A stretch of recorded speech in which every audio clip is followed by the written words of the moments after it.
am Aristotle. I was born in Stagira on the Chalcidice Peninsula to Phaestus my mother and Nicomachus my father.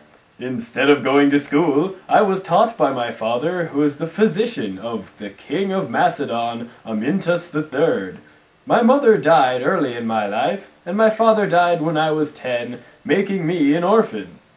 I was sent to my uncle Proxenus of Aturnius, who tutored me in rhetoric and poetry until the age of 17.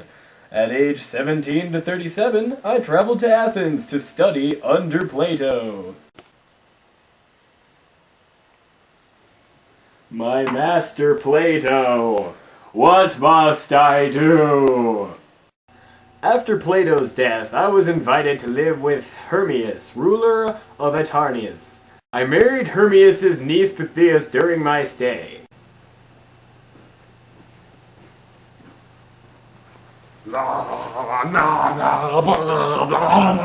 After 3 years, Hermias was overthrown by the Persians, and I was invited to Macedonia by King Philip, and asked to teach his son Alex for 5 years.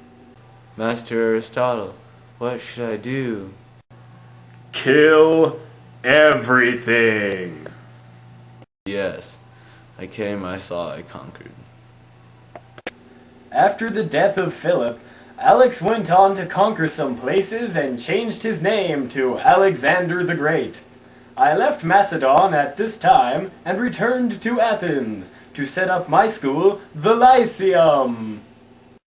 The sudden death of Alexander the Great led to an overthrow of Macedonian influence in Athens. To escape prosecution of impiety and not end up like Socrates, I fled Athens to Chalcis in Euboea.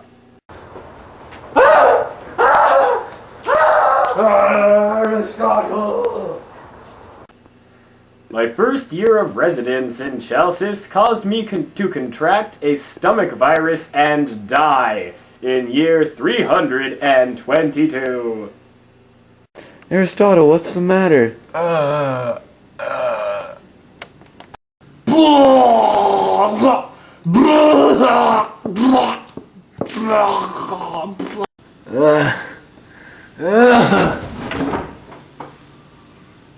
And thus concludes the life of Aristotle, the greatest philosopher ever.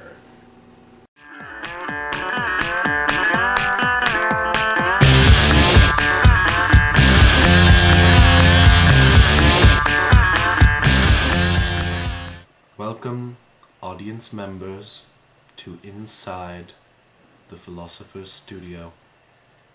I will be your host, James Lipton. Thank you all. We have a very special guest here today, the one and only Aristotle. Hey! Now, Aristotle, your body of works moves far beyond that of most mortal men. You branched out into many subjects, this we all know. What subjects in particular did your studies involve? Alright, now through my life, I've studied anatomy, astronomy, economics, embryology, geography, geology, meteorology, physics, zoology, aesthetics, ethics, government, metaphysics, politics, psychology, rhetoric, theology, education, foreign customs, literature, and poetry. Now, Aristotle, would you please care to explain each and every one of those in great detail? Absolutely not.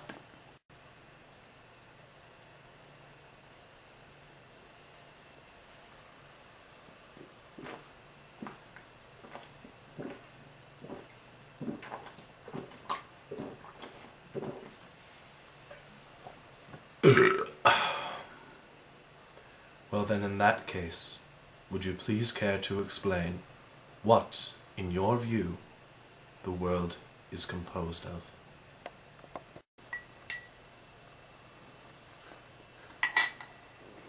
Now the earth is made of 4 different elements.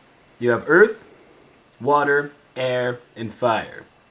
And then there's an extra element called ether, which makes up the stars and the planets. Now each of these 4 earthly elements has its own natural place. The earth at the center, then water, then air, and then fire. Now when they are all in their natural place, they're just fine. But when they move out of their natural place, they're going to naturally try to move back into that place.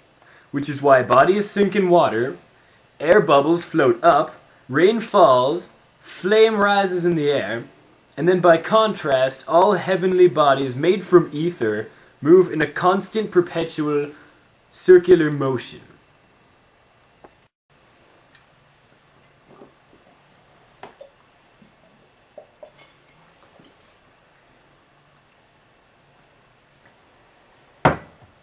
Now, Aristotle, have your ideas served any kind of lasting purpose after your death? And how have they survived through the passage of eons? My findings and ideas were kept in record by my students' notes and have influenced the world by acting as a basis for many other scientific discoveries and a record of Greek knowledge. In fact, Wikipedia has called my works an encyclopedia of Greek knowledge. Now, Aristotle, we all have heard of your great master Plato. Would you care to explain how your works differ from his? Well, contrary to the teachings of Plato here, I believe that knowledge was obtained through experience, not some step out of a cave. Because of my contradiction of Plato's teachings, Greek philosophy was split into the 2 categories of Plato's idealism and my materialism. As well we all know, your works have had a lasting influence on the world. Exactly who and how did your works have influence? My writings influenced both Muslim and Christian scholars before the Crusades, and afterwards they influenced Blaise Pascal and Samuel Beckett. Now, Aristotle, I know that the entire vocabulary of the English language is not enough to fully encompass your work.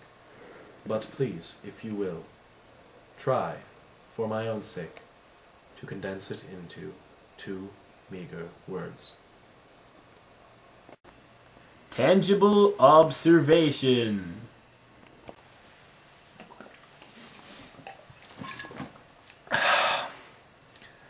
Aristotle, there are no words with which I can describe you, so I shall proceed to make one up. You are loquacious. Thank you for being here with me on Inside the Philosopher's Studio. Long before